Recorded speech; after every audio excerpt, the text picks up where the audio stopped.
Hey, Mystic Michaela spiritual family. Welcome to Know Your Aura with Mystic Michaela. Today, we are talking about how to reclaim your teenage vibe. What do auras look like when you're a teenager? How are they different? And how is there a little piece of you that needs to be reclaimed to help you today? But first, hey, Scotty. Hey, guys. All right. So I wanted to do this episode. If you have a teen, if you were a teen. We're assuming. We're assuming you had to be at one point. Yeah.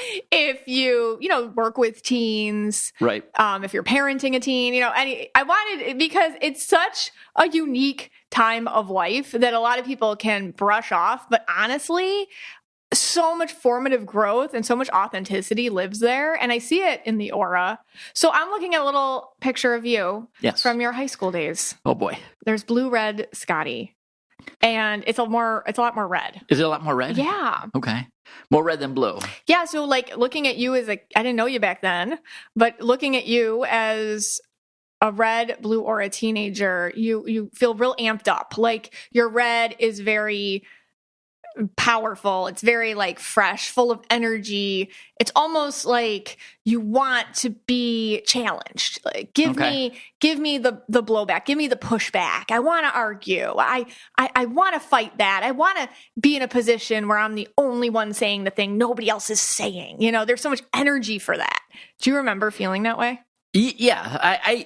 I wish I would have known my colors in high school. I think that would have been an incredible advantage. Mm-hmm. I definitely think I was definitely red and blue. And it was kind of like, I think the colors were more at war back then. Okay. Maybe. What you said about the red definitely tracks. And it was, the weird thing was I always wanted to be a leader. Yeah. I didn't necessarily, like, let's just take high school. That's probably the easiest to use, just right? say high school. Okay, yeah. So I didn't need to be a popular kid. Right. I just needed to be the leader of my crew. Yeah. Which we've talked about before. Yes, we have. But then at the same time, I had the desire to be like the goofball. Right. Is that the blue? Yeah, I think that's... Or is that... I think that's a lot of red in a lot of ways. I mean, it's blue in that I can see you saying, let me deflect. Like there's a lot of kids that are maybe uncomfortable with having that kind of attention. And I'm not. Right. So I can see you deflecting, for example. So I don't know you at all, just like knowing how high school works, though. Like if a teacher's picking on some kid or you see some kid getting picked on or they're on the outskirts or whatever, I can see you like, all right, I'm going to take all that attention and I'm going to bring it over here, to kind of save you because I can handle it if you can't. Is that kind of do you remember being like that? Yeah, I think so. I mean, very, very subconscious. Very subconscious. I'm not sure why I did it. I mean, I did some. I was like, let me just be honest here. I was like the dumbest. I mean, stop. There was no one dumber than me. That's really nasty. That's awful. It was. I mean, I just think about like stuff I did. Like I was like terrible to the teachers. I really was. Were you disrespectful or just goofy? I was like more goofy. Like I had there was this class. It was so boring that I had after lunch, and then. One time, the lady's up there, she's teaching, I forgot her name.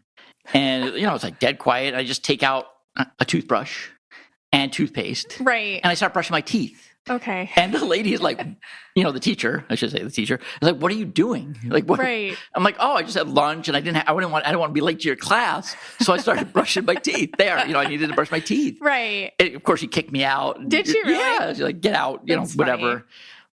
But, I don't know why I did that. I thought it was funny. I thought people would think it was humorous in this boring class. Yeah. And then, I mean, one time I did like, I don't know if I'm like dating myself here, but Genesis was a big band back then. And there was a song, I Can't Dance. Yeah. And they had like, it was Phil Collins and he had a couple of people and they really can't dance. Yeah. And I acted that out on the windowsill during a teacher's lecture. I just jumped was up it the same poor lady? No, it was a different lady. It's a different teacher.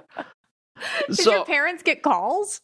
No, it was like, I was a junior. I was sophomore, senior. And I don't know. But yes, I think it was kind of weird because I did want to be this leader, but then again, I wanted to also make misplaced laugh. attention. Yeah, I was very angry then. I was also an angry high schooler. Yeah, that had to do a lot with my parents. So always, right, I was very angry at them. Yes. So all the time. So I feel I'm less angry now. Yeah. It does come out, but it does. But I feel less. I feel like less hateful than I did in that time period. So a lot more rage with the red back then. Yeah. And a lot more rage with the red. Yes. That's interesting. And it tracks all the things that you say, that are for the colors. So I used to, like, for instance, I was like this little skinny guy in high school, but I could beat anyone in an arm wrestle. Okay. They take the bet. And first of all, I was left-handed, so I had advantages there. Right. So there was no one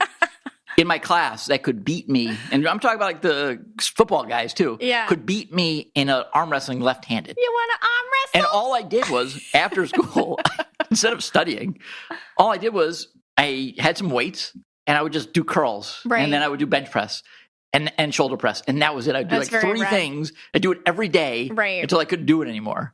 And like people were like, "You're the littlest guy. How are you that strong?" Yeah. I didn't even know I didn't even put 2 and 2 together. I told you I was dumb. But I was just doing these curls every day. Yeah. And then I was like challenging the biggest guys in my grade to arm wrestling and winning. So that was like an interesting way that you funneled all that. Yeah. That leadership or you're okay with attention. You're Yes. okay with standing out. Like you're okay with like competition. Yeah. Like that's like an interesting way that you channeled it. I know that you did sports and stuff too. Yeah. Did ice hockey and ran track. I don't know why I did that. I was really not that fast, but I mean, maybe I looked like I should run track, but I could not run track. I was faster on skate. So, everything tracks for the red blue aura. I just wish I would have known. Oh, me too. I would have. Yeah. What about you? Okay, so let's go to your high school days or whatever, teen years. Right. And does the purple indigo track? Yeah, it does. Like, I saw colors around everybody and I had no idea what it meant. Right. So you got to understand, like, this isn't something that I even registered. What I do now is not anything I registered then. So I just felt like really sensitive and I'd come home and just blast my Jewel album and just need to be alone. And all the other kids, I don't know, like I had my friends, but other people were way more involved than I was and social, like in clubs or athletics or just parties and lots of stuff. And it was just, I guess I didn't want to be part of it, but I did at the same time. So obviously I had my good friends and stuff, but I just I felt disconnected from the experience I thought I was supposed to have, I guess, because I was so indigo. And so it was like you'd have the day of school and then that's it. You're not doing anything. I come home. That's too much for you. I'm eating my cereal and I am done. Yeah. Like that was a lot. And then the purple in me, I think it was really repressed just because the way I grew up, it was like, don't be special. Don't stand out. Like that was a big thing. So that was like really, really repressed. So anytime I felt artistic or I felt creative, that was a very secret activity for me. So I had like my journals and and all my secret journals and my writings and all my little artistic things that I would hide away, and nobody could look at that. That was mine, and just even, I think the only person that figured it out was one of my junior year English teacher, Mr. Gross, and that was his name. Right. And he was from England, and he was really supportive. He's like, you're a good writer. And he would like push me. He's like, write this, write that. He would have me like do edits and bring it back and make me read it in front of the class and writing circles and stuff. Like, I think he understood that was an outlet and I wasn't just the kind of wallflower kid in the back. Like there's something there. Let's push it. Let's just make her say it out loud instead of keep it inside. Okay. So, but that was a big experience for me, is just kind of being a wallflower in a lot of ways. So if you asked, other than Mr. Gross, if we asked your other teachers, they'd be like, who? Describe Megan who? Yeah. describe Mystic Michaela. What would you say? They'd be like, Megan Lynch, who? Who was that? So it's my maiden name. Like under the radar. Who's that? Her? Which is a very common, being underestimated is something I'm very used to. Yeah. That's my whole life. But in high school, they'd just be like, who's that girl? I'm like, oh, her? Like it just kind of was. I guess I wish my teachers would have thought that of me. I was really good at being quiet, but I was the one that would have thought you were hysterical. Oh, like I was the really? one. Yeah, like you're. I had fans. No, I would have been a fan. Yeah. Because I would have been like, that is so funny. I wish I could do that. That's hysterical. What's he going to do tomorrow? Yeah, no, I used to do the funny things. I'd bring in like weird, like I bring in toys and stuff. And I try to always do that. It's really funny. Like the women, the female teachers did not like me. Oh, really? But the guy teachers, yeah. That's why I went into social studies, because all my social studies teachers, right.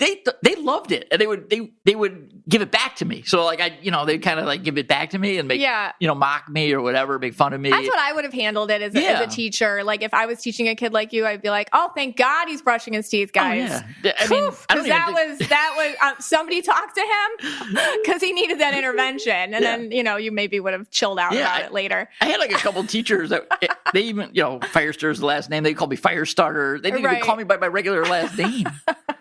That's how.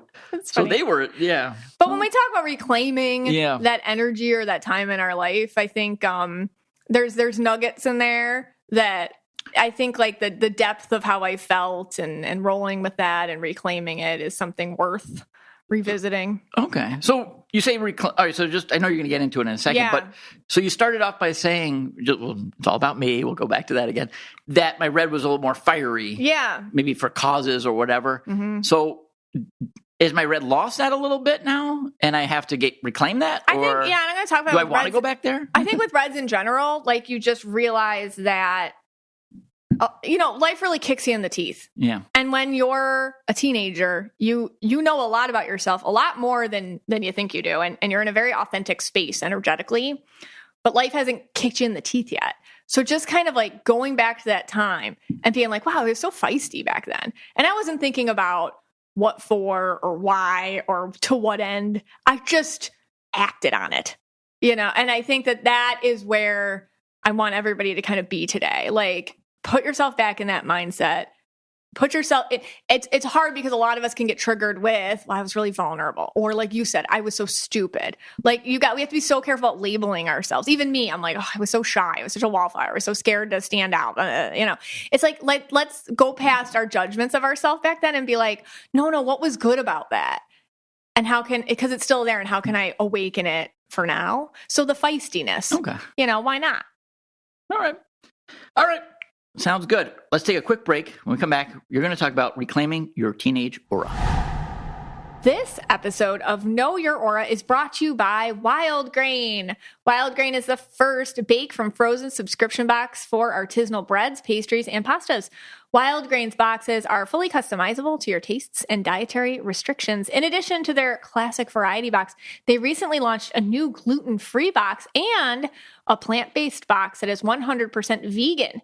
Best of all, they take the hassle out of baking since all items bake from frozen in 25 minutes or less with no mess or cleanup. And I have Wild Grain's number one fan here, Woo-hoo! Scotty. Yes, that is me. I love Wild Grain. I love everything from Wild Grain. You do. I've said this every time. I think last time I was talking about trying the butter. Oh, yes. I finally tried the butter. Fantastic. The French churn butter. I think the other day we had the sourdough 3-cheese loaf. Oh, my God. I sometimes get the names wrong, but I think I got it right on that. Yeah. But that was amazing. That was really good. Like I said, look, guys, everything. I like it all. It's my kind of food, This is what I like.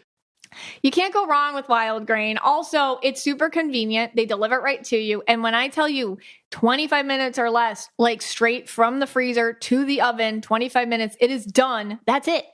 Are you ready to bring all your favorite carbs right to your doorstep? Be sure to check out Wild Grain so you can begin building your own box of artisanal breads, pastas, and pastries. For a limited time, Wild Grain is offering our listeners $30 off the first box, plus free croissants in every box when you go to wildgrain.com/KYA to start your subscription. You heard me, free croissants in every box and $30 off your first box when you go to wildgrain.com/KYA. That's wildgrain.com/KYA, or you can use promo code KYA at checkout. Teenagers and auras. So this episode is for those who are a teen, have a teen, were a teen, and for everyone ready to reclaim some of their teenage self back. Why? Okay. I mean, there's a reason why a lot of media and books and movies, a lot of it is teenage centric. because it's such a powerful time in our lives energetically. There's a lot of power there. How teenagers and auras look. So teens, when they have, their auras, they're strong, they're formidable, they're fresh and new. There's a lot going on when you're a teenager, obviously. And my joke is, this is why when I do, for example, the What's My Aura workshop, or I read people, I say, you can give me your teenage photo, but give me other give me other photos to read auras on too, like your childhood and then adult or whatever, because my joke is every teen has a little purple in them. Like, that's my joke. And what I really mean by that is, it's a time when you break away, for sure. And I always say, for the aura quizzes I make, for example, like in my What's My Aura book or the aura quiz on knowyouraura.com, I say, take it at least once as your 16-year-old self. Like, get into your 16-year-old self mindset and take the quiz then, because it's just a real, like, that was really you. It might have been a stronger version of you, a you that didn't know how the world worked as well as you do now, but definitely an authentic version of you before all the nonsense that we've lived in scrubbed it away, So I hate when people negate the teenage experience, because and if you think about your own teenage experience, like, no, you didn't know how the world maybe worked 100%, but you sure did know a lot more than people gave you credit for. And that's what I see in the auras. Basically, whatever color you are, it's amplified a lot. So if you're purple, it's just stronger. If you're red, it's stronger. So usually there's an amplification of what you are. And depending on what your situation is at home, or what you're trying to make up for, how you're parented and how you're trying to survive, that's when I usually start to see the inauthentic colors start to creep in, meaning you have to survive in a different way than you were created. And a lot of that starts in the teenage years, I notice. So that's an interesting dynamic too when I look at teenage auras. But we're going to talk about what it is that we need to reclaim from that time. All right. Before the world told you no so many times, what did you believe about yourself? That's what I really want to touch at today. It's going to be different for every single one of you. Hopefully talking about it through the lens of aura color can maybe just poke that memory a little bit, reawaken that energy in you, and shine up some parts of your aura that can come out and shine a little bit today. Because when you were a teenager, you had an identity that is still there, and it just wasn't kicked in the teeth yet, All right. So, again, teenagers they're not like stupid. I used to teach teenagers, and I have a teenager. I'm not saying I'm any sort of, expert on this, like, at all. I'm just picturing my own kid laughing at me. I'm definitely not an expert in this at all, but I do know this. Like, they're not dumb. Like, they're very, very smart. They're smarter than most adults because they haven't like compromised yet. They haven't done the group think thing yet. Yes, they're all, they're trending, or they all wear the same weird outfits or whatever. Sure. But really, honestly, the parts of them that count haven't been brainwashed yet by the 3D. They're way more 5D than like a lot of adults you talk to. So teenagers aren't stupid. Like, they're really amazing to speak to. They're very inspiring. And what the 3D world will say is they're naive, or they don't know what to do yet, or they don't know how the world works, or all that. But honestly, aurically speaking, spiritually speaking, 5D speaking, like, teenagers get a lot of stuff that, again, we might need to tap back into and bring back for today, for our own journey moving forward as of today. They have a knowledge of themselves usually, which is pretty spot on. They aren't as good maybe as being self-aware with their words about how they would describe themselves. But I noticed just the way that teens like will express themselves in actions or words or activities, or like what they lean towards artistically with music or art or performance or whatnot is very vulnerable and it's very brave. And that part of you is still in there.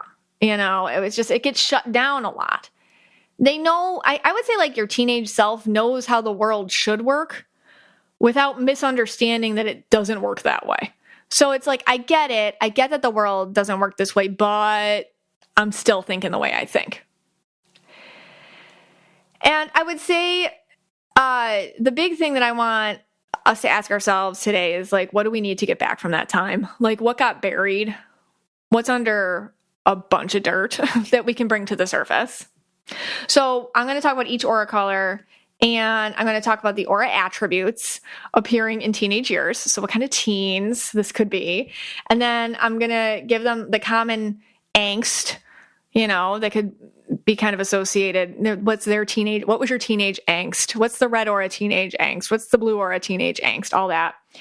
And then I'm going to talk about like what it is that we need to reclaim. So hopefully, like, again, you think about it in a couple ways. How you were as a teen, if you're raising a teen or you're like around a couple of them, maybe it's like, oh, let's look at them this way, or how can I reach them different, or get them to hang on to those parts of themselves a bit more. And yeah, okay.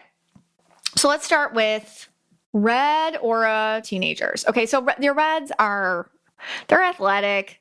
Sometimes they're kind of goofy. They don't mind playing. They're very playful still. They're still wanting to run around or, do the joining things, or, they definitely need physical activity. They're a little competitive, but in a fun way, not in a nasty way, not in a rage way, like in a fun way. They're very loyal to their friends. They're like jokesters.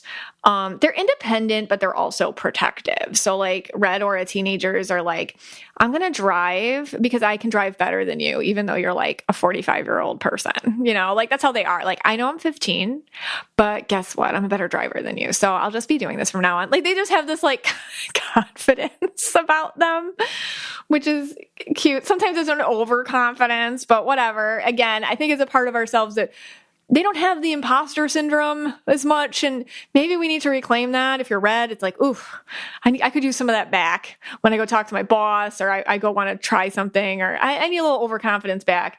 They can be, I guess like red teens can be a little bit aggressive in tone and voice and physical self. It's just kind of like red plus hormones equals, well, you're being really loud like that. Or you're kind of scary when you're like not happy like that a little.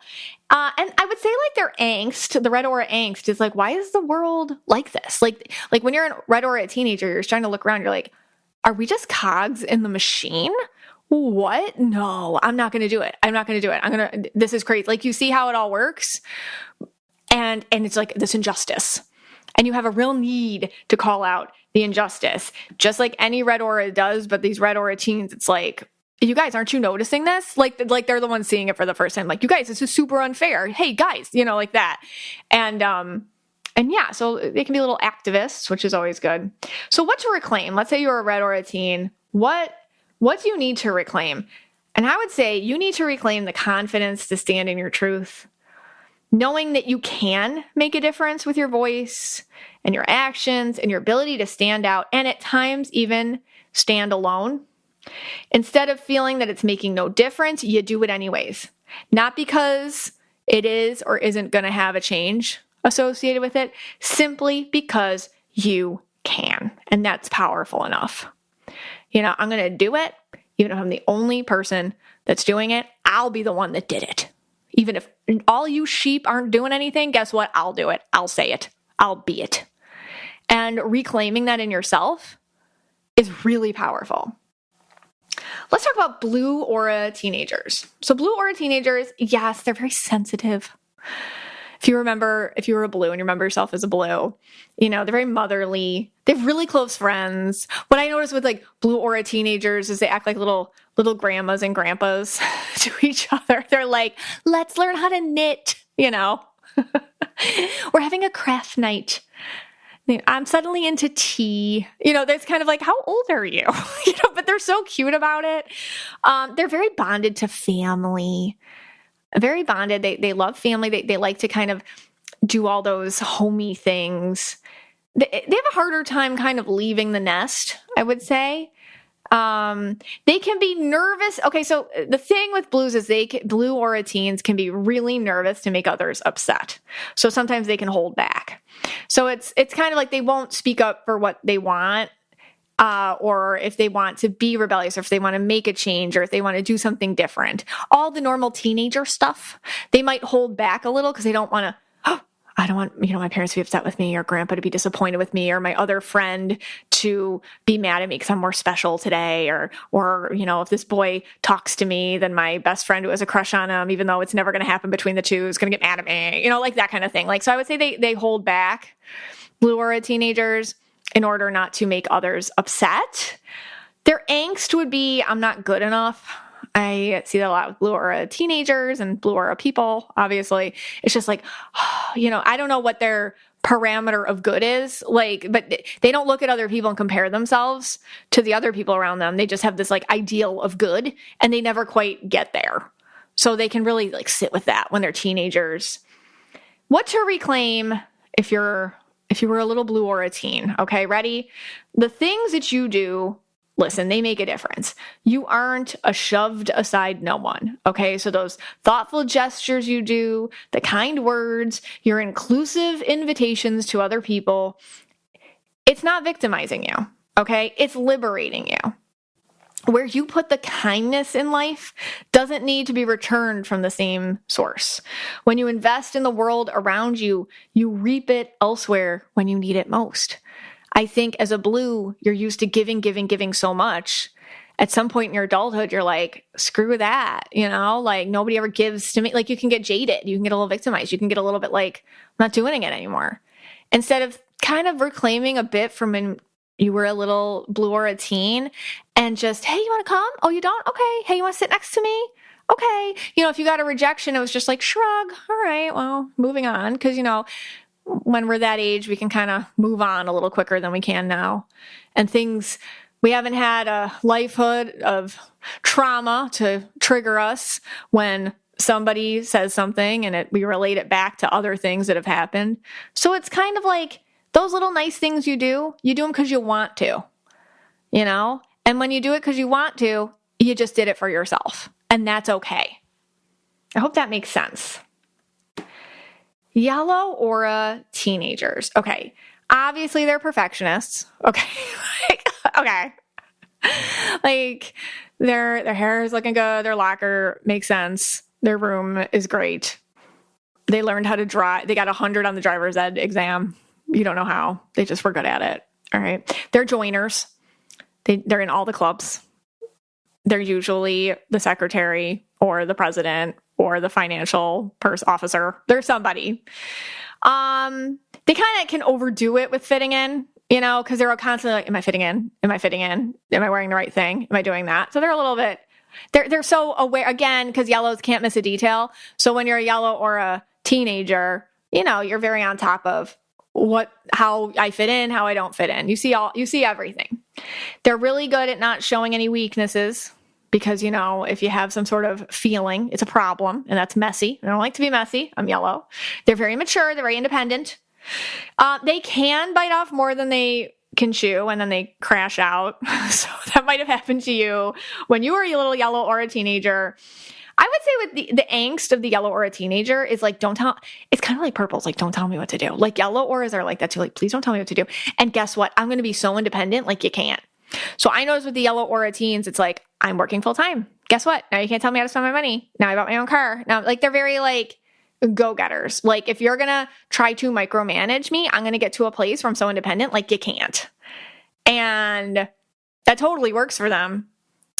And, they just do it a lot younger than a lot of other people. So what to reclaim from your yellow aura teenageness? You're good at doing things, okay? Like your enthusiasm for getting things done the way you want to is honestly a gift for all those around you. It makes the world shinier and brighter. You're doing such a good job by leaving it better than you found it. It is not a waste of time or energy. And if people don't seem to be helpful or on board with you or whatever, who cares? You're doing it because it makes you feel good, not for anybody else's approval. It makes you feel happy. So just connecting with that part of you, like when you were a kid, like, look, I did it myself, and that makes me happy enough. Reconnecting with that and bringing it back. And then you're not looking around so much to see, give yourself a grade on how it went. It's just, I did it. I'm proud of myself. Look at that. I'm an adult. Remember that feeling when you did something and you're like, I did it myself. I am like you were 16 and you paid for something yourself and nobody could tell you to or not to. That feeling. But bringing it out into adulthood. Okay, when we come back, I'm going to go through the other aura colors for teenage auras. Winter, it can be so hard on your skin. Just the cold winds, that dry indoor artificial heat, the lack of moisture in the air. I mean, keeping my skin hydrated and healthy is so much easier with Osea's Undaria LJ body butter. Here's what you got to do. After my shower, okay, I step out of the shower and I just slather on that stuff, okay, head to toe, people, and I massage it in, and it's just got this amazing citrus scent. It's just your whole body is like, thank you for caring about me. It's not just the skin on your face that needs attention. I mean, you got skin everywhere. It all needs attention. I get lots of compliments from my kids after I put on my Undaria LJ body butter because I smell good, and I get lots of extra hugs. They say, Mommy, you smell good. I say, I know, thank you. And it has such a rich texture that really absorbs instantly. So I never feel greasy. Okay. It never feels like it's built up. It's like my body just absorbs it. And you too can treat yourself to clean, clinically tested skincare from Osea. Right now, we have a special discount just for our listeners. Get 10% off your first order site-wide with code KYA at OseaMalibu.com. Purple aura teenagers, what to reclaim, what to remember. Any teen movie is about like the purple auras. Like any, and I this might be like dating me a bit, but I think like purple aura girl teenagers remind me of, if you ever seen the movie The Craft. I mean, come on, you're listening to Know Your Aura podcast. You must have seen The Craft. It's about witches. Go watch it now. Great movie. Okay. Or if you're like a little purple aura boy, if you ever think of, his name is, John Bender in The Breakfast Club, like the bad boy, that's like purple aura right there. So anyways, purple aura teens, a lot of chaos. They really feel their youth. I think they do the best job of just like being immortal. Like, I don't care. I'm immortal. Jumping off things, driving too fast, all the stuff that we freak out about. And I'm not encouraging any teenagers to do that because I myself have a purple teen and a purple preteen. And I'm constantly like, you are not immortal. Like it is a constant telling them. But anyways, the immortal thing it's a purple. Oh, purples. Anyways, they're very artistic. They love their friends. They end up like living with their friends. Their friends are, obviously for this age group, friends are very important. I would say purples really make family out of their friends at this age. They're just extra adaptable. I think like when you're a purple or a teen, like you have this perspective, like none of this matters, guys. Like if you were purple or a teen, like you probably remember from a very young age being like, none of this is real. Like this is totally a BS simulation for control. And I refuse to participate in it. So obviously they're very rebellious. Okay. They like to challenge the norm and live for today. They push buttons on purpose. They like to see it's fun for them. The purple aura teens like, ooh, with the teacher or the parent or like whatever. This really bothers you. Wow. Let's see you blow up. Let's see you flip your lid. Like that's interesting to me that, if I say this, you do that. Cool. So they can get into situations where they just scare the parents. And they just decide, like, from their very core being, like a place that they seal off and you can't touch, like, you can't tell me what to do, like, super hardcore. They're so, if your purple aura teen is in that place, it's really hard to reach them. And perhaps you as a purple aura teen understand what I'm saying.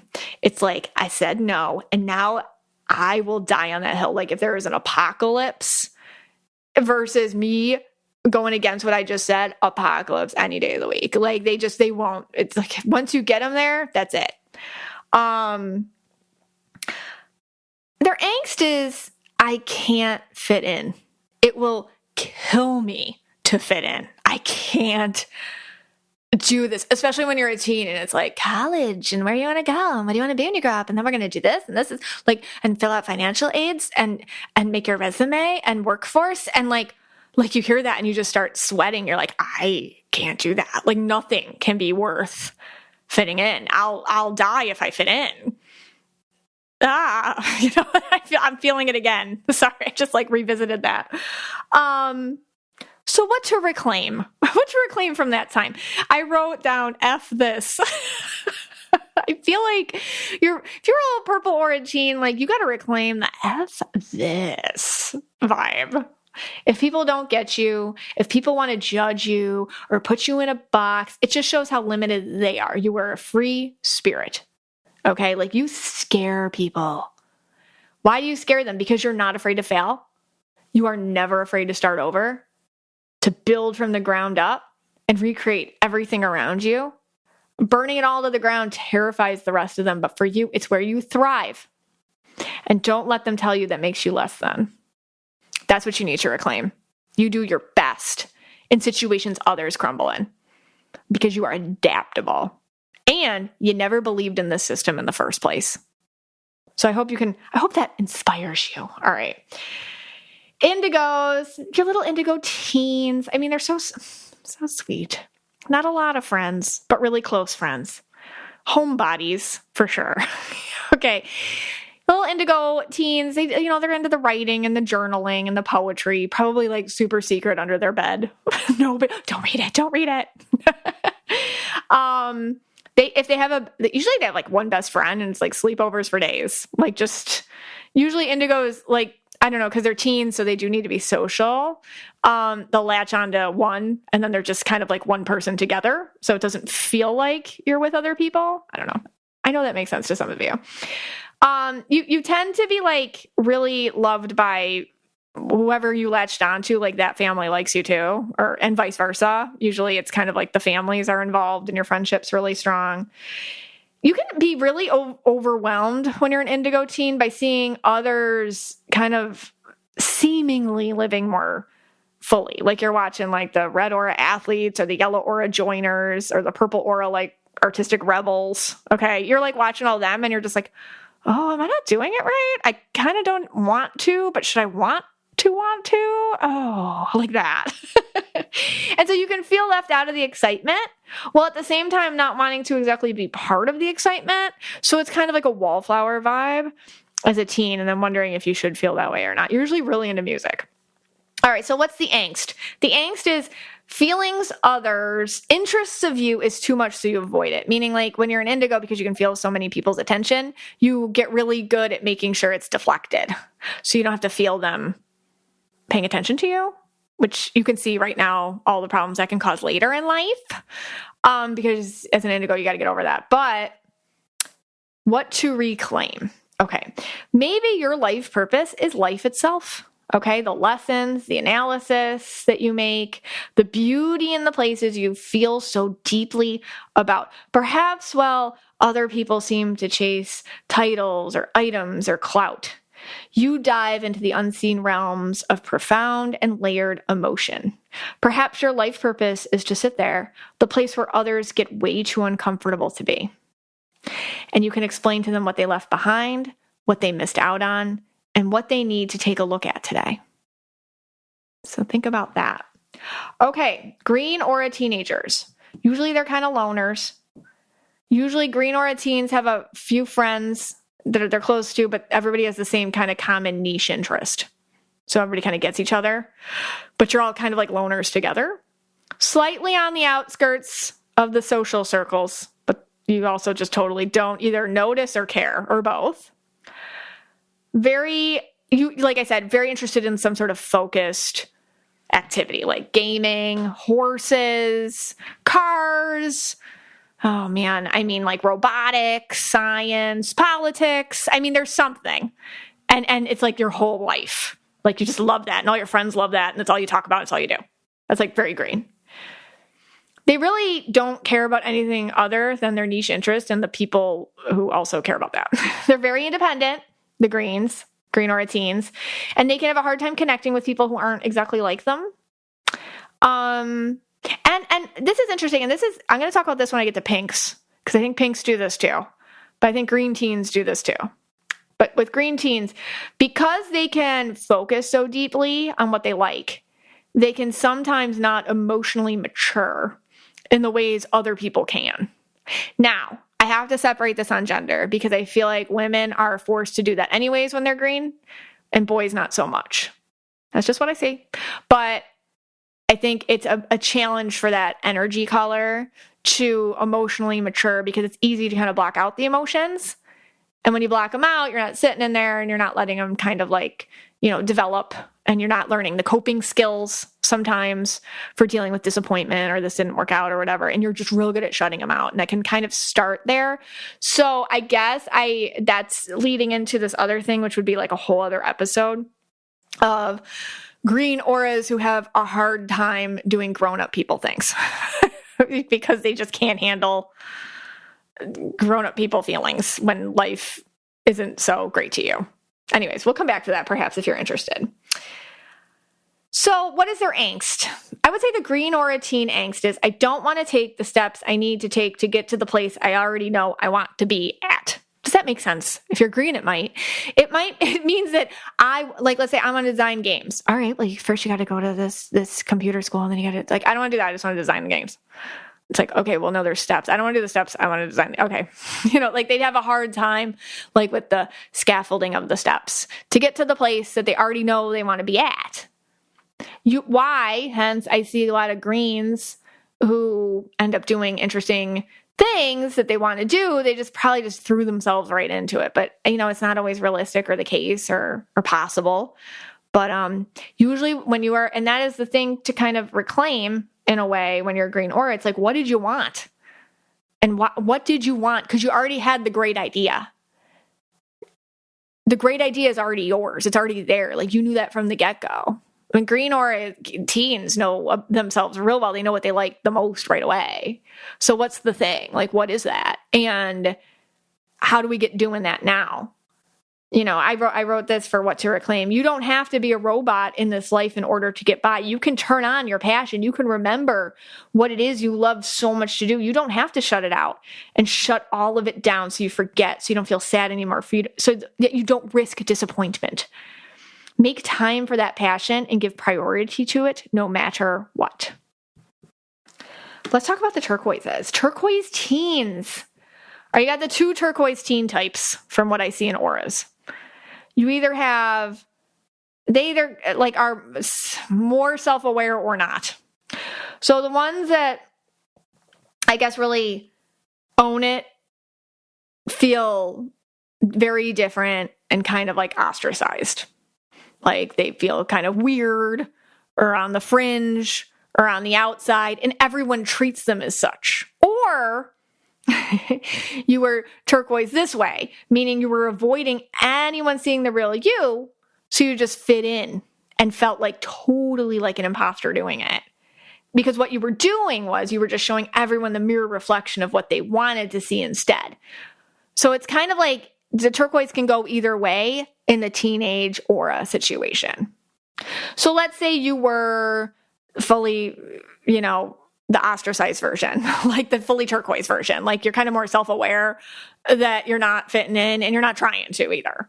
All right. So I see that with teens. They feel very on the outside of things, but very artistic, very loud about what they feel is right or what they want to say. Like at this point, they don't care that they don't fit in. So they're not trying to. So they kind of like own being on the outskirts a bit. Challenging the norm is their fun-filled activity. So I see like the teenage turquoise auras. They're like, ooh, what's the norm? Okay, how can I go against it in a way that's gonna really make everyone reflect into themselves? Okay, I'll try that. And they love to trigger people. I would say with purples, they trigger people more on purpose, and turquoises kind of do it. They're like, once you're self-aware, you know you're doing it, but sometimes you don't know you're doing it as much. Both the turquoise situations can feel outside of society and a little lonely, and you can feel like you don't have an identity the way others seem to have. So I would say the turquoise teenage aura angst is, who am I and what makes me special? And this is what I wrote, what to reclaim. All right. There is a power of feeling like the other all the time. When feeling left out or without a voice or as if you can't fit in, you are now perspective itself. What did it show you, give you, allow you when you were able to see everything all at once from so many different eyes? This is a power you can reawaken again. Let's talk about pinks. Last one, pinks. Pink aura teenagers. Very cute, bubbly, center of attention without meaning to be. Sometimes they can be the center of attention without meaning to be because they just get pulled into the popular crews. Sometimes they can be the center of attention without meaning to be because they can be seen as airheads or ditzy or just kind of like, what's up with her? Is she in her own world? Like that a little bit. Or him. Usually dragged into social groups because they're a good addition, and whoever the queen bee is wants them for a pet. That's exactly what I wrote down. So in any popular group in high school, there was probably like a pink aura that was like, no clue why they were there. They're like, I don't know why. They just keep they're not necessarily nice to the pink aura. They keep inviting them around because pinks feed the vibe, man. Okay, usually pink aura teens are trendy, but in their own way. So what do I mean by that? Like, they'll stick to the trend of their own. It's not always a current trend either, but it is consistent. You know, if they like feathers, they're wearing feathers, even if that's not the thing. Or if they like, Y2K fashion, they're wearing Y2K fashion, even if it's like, 2025. That's just their vibe. They're gonna stick to it. I always think of oh my gosh, the parody Brady Bunch movie. I loved that movie so much, and I always think of Marsha. And you know how they go to high school? They go to a regular high school, but they're wearing like 1960s clothing. That just reminds me of like a pink aura. Like, but everybody does think she's great, even though she's just always using all the pink. She's very pink, that character, but she's always like wearing all the 1960s clothes and using all that kind of words. And I don't know. That's what I think of when I think about this. Everyone is talking about pink aura teenagers, and usually at some point, some horrific rumor or some sort of target at their reputation happens, which affects them deeply, and you're still probably dealing with today. So if you have a pink teen, or you think a pink teen, or like whatever, you are a pink teen now, it's like people just want to hurt you. People just want to like make up something about you because they don't understand. You can feel like you have to keep up the performance when you're a pink aura teenager to stay successful or survive, feed into like their idea of you so that you don't like upset them or tick them off or whatever. The angst would be, it's a little too easy to shut all this out. So pinks have this ability to kind of throw up a bit of like a wall, a bubble, and they can separate from reality and live in their own, which is why, same with the greens, with the pinks, I notice they have a hard time emotionally maturing because usually they have to shut down the emotional maturity part at some point to like stay pink. So I do see sometimes with a lot of pinks, they're kind of like, I'm 42, but I really do relate better to like 20-year-olds, and that's just because your emotional maturity level might still be there from that time because you had to do what you had to do to stay pink. Because we've talked about it in a gazillion other episodes, society will kill your pink. So I don't know. Once you know this, it's easier to kind of like work with yourself and stay pink. And if you're not a listener and you're new, you're like, what the heck is she talking talking about. But if you've been here a while, you're like, I understand that. And that's why I love you. I love you, MMSF. So thank you for understanding everything I'm saying. All right. What to reclaim when they are, this is what I wrote down for what to reclaim from your pink or a teenager self. Ready? Okay. When they are looking at you or paying attention or trying to take you away from yourself, you have the ability to separate yourself without ever losing your ground. Standing in your body, standing there and making them face whatever it is about them that needed to control you now must retreat back into them. You are powerful, and if they hate you for that, it's a lesson that they need to hold for themselves. My dream would be, after this episode, we get some teenage, maybe some of you have teenagers and they can tell us what their experience is with their aura color being, a teenager in their aura, with this now. I wish I knew all this back then. I was just like this purple indigo kid, like writing her little secret journals and seeing colors around people and having no idea what it meant because I was just so overwhelmed all the time. I wish somebody told me this kind of stuff or organized it for me. I feel like I would have had a better sense of how to move forward or whatnot. So I think it would be really cool if kids who do have that, could just tell us about their experiences. And of course, I want to hear from all of you and what you want to reclaim from your teenage aura. Know Your Aura with Mystic Michaela podcast is sponsored by BetterHelp. What about relationship green flags? We talk a lot about the red flags, all the things in people that we should be on the lookout for that means a relationship probably shouldn't continue. But what about all those signs that mean a relationship definitely need to continue? Green flag things. Maybe they give you space for love and support. They show up for you. Whether you're dating, married, building a friendship, or just working on yourself, it's time to form relationships that love you back. And therapy is a great place to start to talk about and discuss green flags in relationships you would like to have and you'd like to take more advantage of. For me, in therapy sessions throughout my life, talking about relationships have been just a real eye-opener, and lessons I've learned years ago in therapy sessions I still use every day. BetterHelp is fully online, making therapy affordable and convenient, serving over 5 million people worldwide.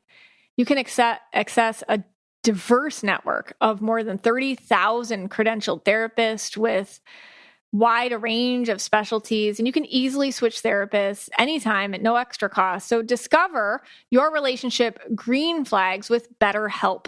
Visit betterhelp.com/KYA today to get 10% off your first month.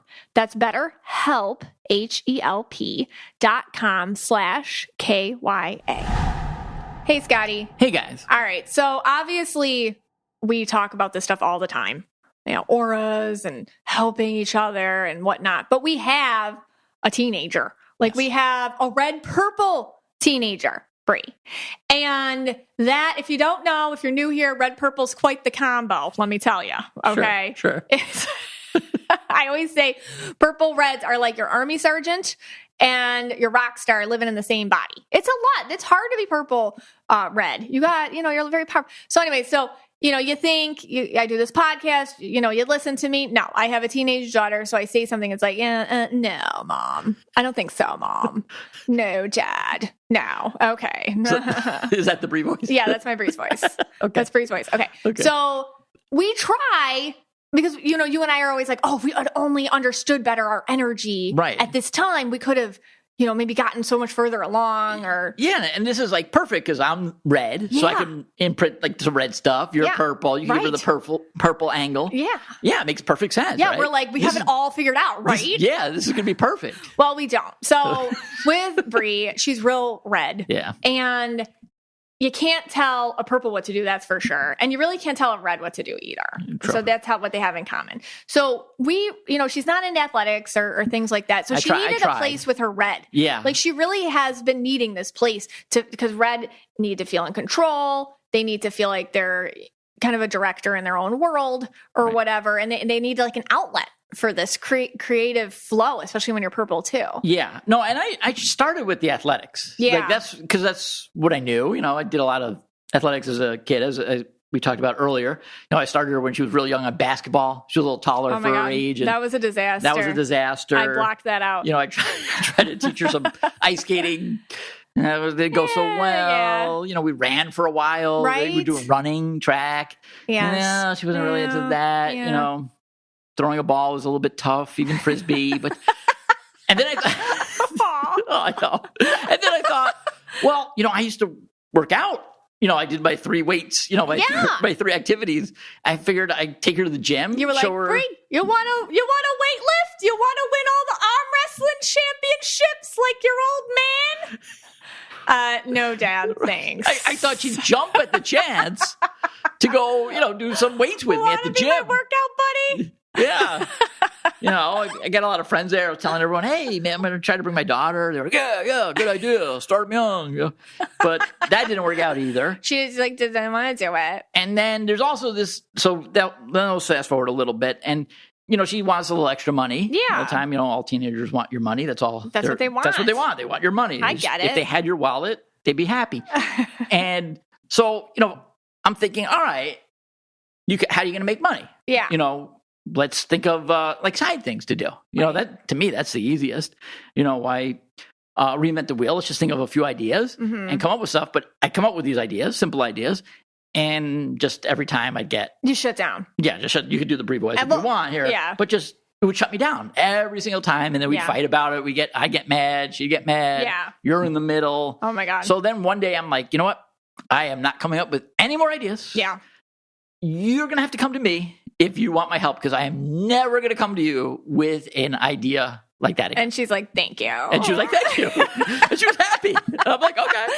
But you're not wrong. Like that. And as listen, I have a red aura husband and a red aura daughter. So watching them just come at, I understand each of their perspectives, which are usually the same.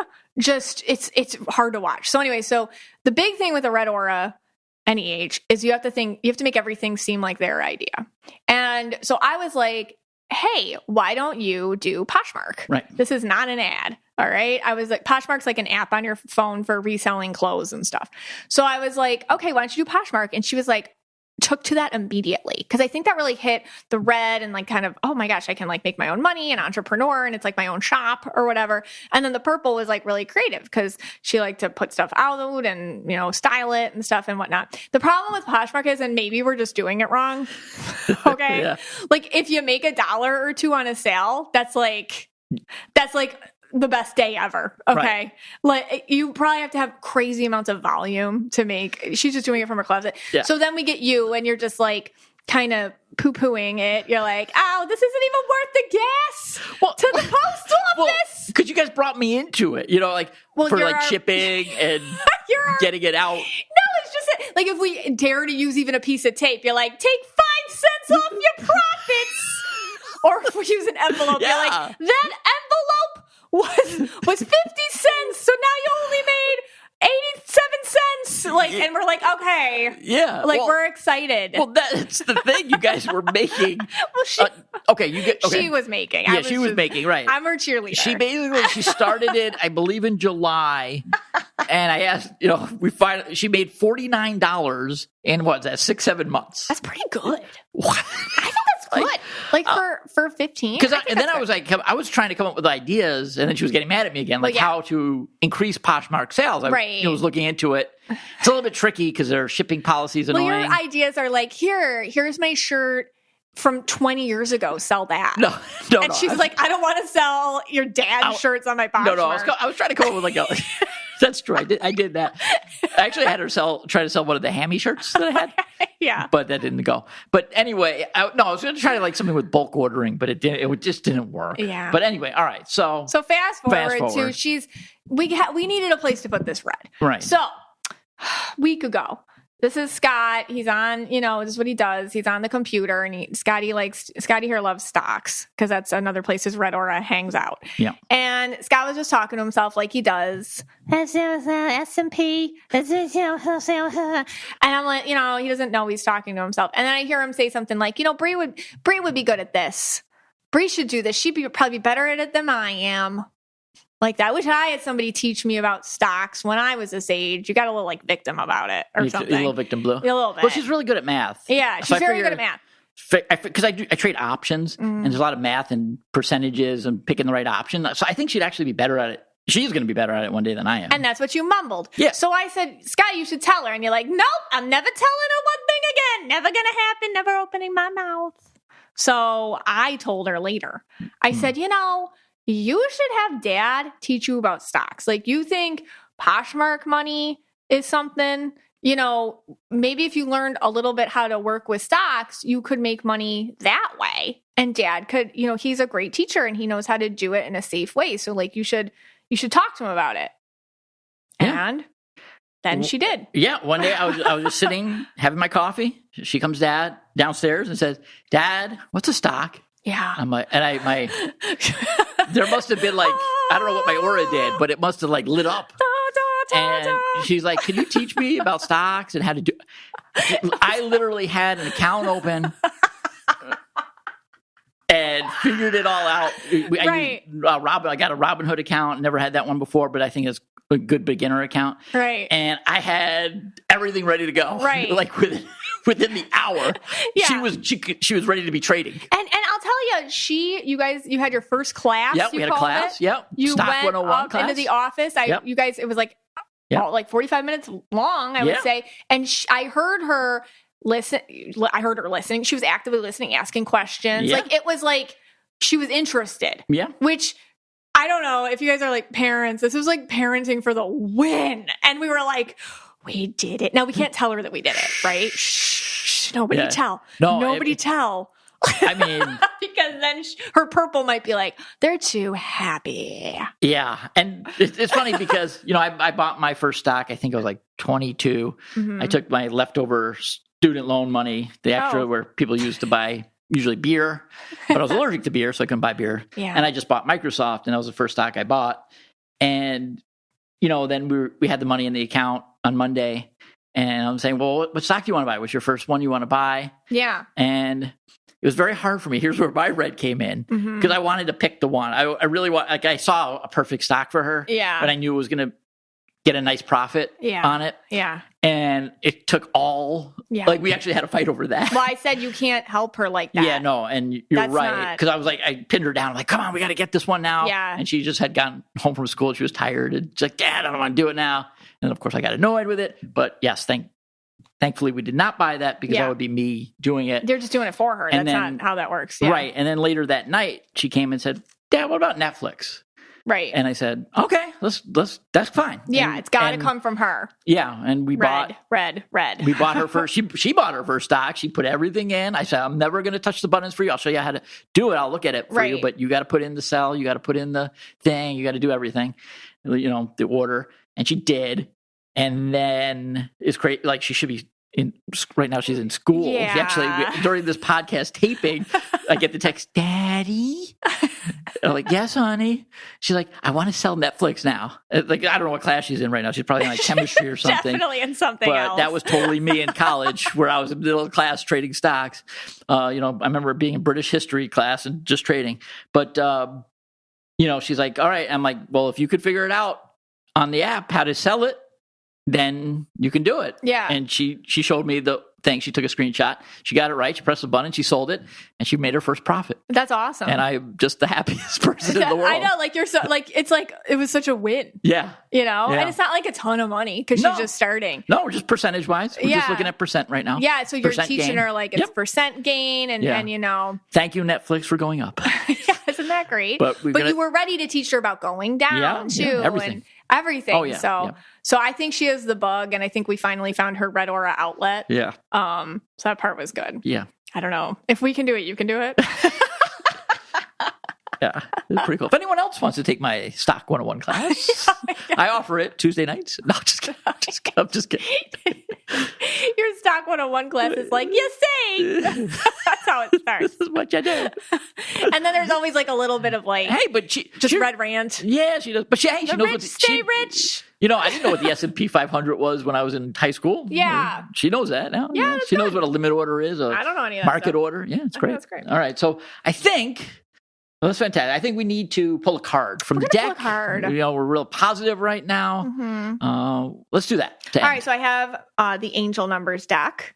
And I just want to thank you all for your support with the deck. I mean, it's been really good feedback, and I appreciate you all. So I'm going to pull a card, and this is going to be because you're all ready to reclaim a part of yourself. So this card is for you, and it's about you reclaiming some part of yourself. So let's see what card I pull. I pulled 818, Infinity. Ooh, okay. Life is a never-ending loop. One cycle in your life is ending, but another is beginning. This shift can feel catastrophic, but it's the natural way of things. Be on the lookout for other signs coming your way. Your communication with your angels is strong right now. Oh, that's awesome. All right, so that's good for cool card. There's changes. Yeah, there's things happening, and I think anytime you hear something, hopefully that just, I don't know, sparks a little something, new way of thinking, different perspective shift. It's amazing how much your whole life can change its trajectory from there. We're so thankful for all of you. And this podcast is for you and about you. And we're so glad you spent some time with us today.